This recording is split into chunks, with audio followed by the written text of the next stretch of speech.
Welcome to Wasteland. It's a world both familiar and strange.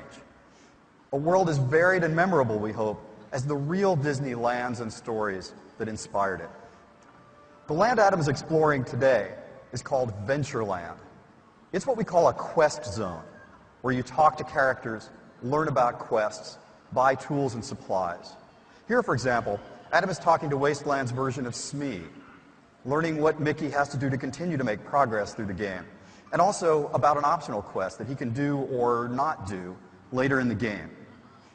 In Ventureland, in addition to Smee, you may recognize some other characters from the film Peter Pan, but a little changed, and some theme park locations, also a little different than you may remember, including the Swiss Family Robinson Treehouse and the Tiki Room.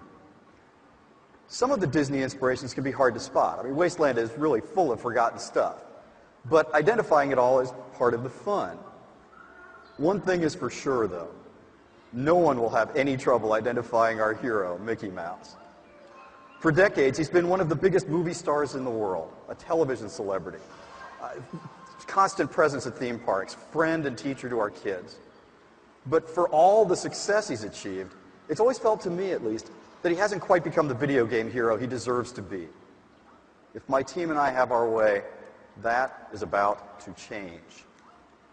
To take Mickey to new heights of video game success, we knew we couldn't just look back at Disney's history or Mickey's past triumphs.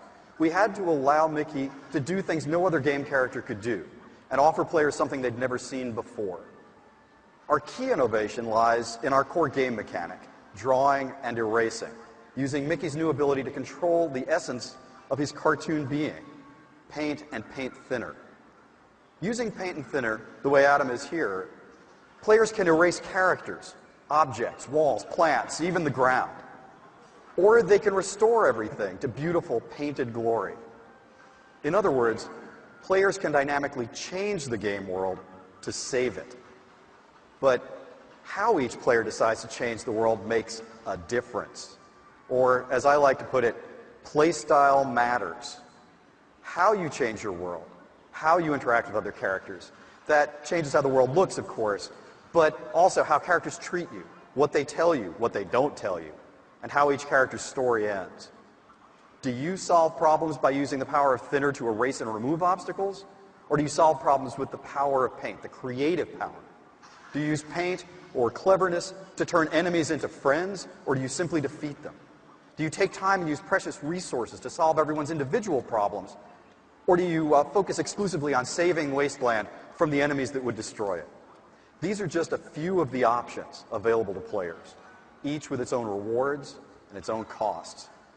At the end of the day, we want each player to feel like he or she has crafted a unique experience based on the choices made and the consequences of those choices. I believe the playstyle matters concept is the hallmark of modern game design. And the combination of Mickey Mouse and Nintendo means we can take that idea to a larger audience than ever before. Now that you've had a taste of a quest zone, let's check out another kind of map, Adam. You see, there are 3 location types in Disney Epic Mickey, a game that combines the best of adventure, platform, and role-playing games. There are places called action zones, where you'll engage in missions that can affect the way your story unfolds and change the lives of the characters you interact with. You'll have to visit the Disney Interactive Studios booth or the Nintendo booth to learn more about those, about Mickey's missions. There's plenty more to see than we're showing you here. For now, let's watch as Adam jumps into a movie screen to enter our 3rd location type.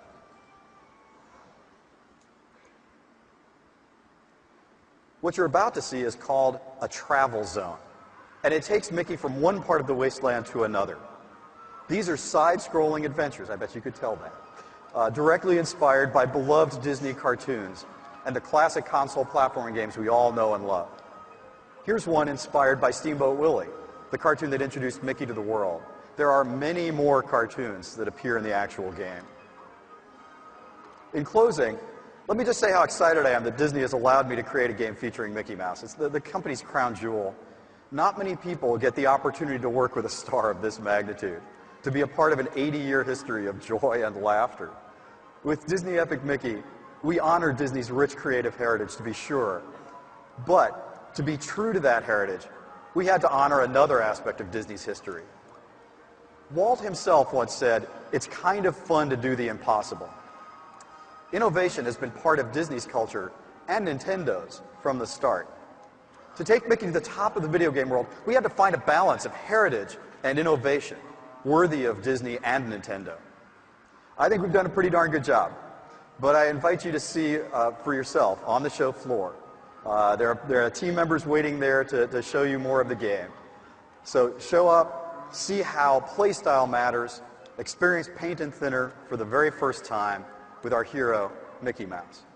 Thanks to everyone at Disney and Nintendo who made Disney Epic Mickey possible, and enjoy the show. Thanks very much.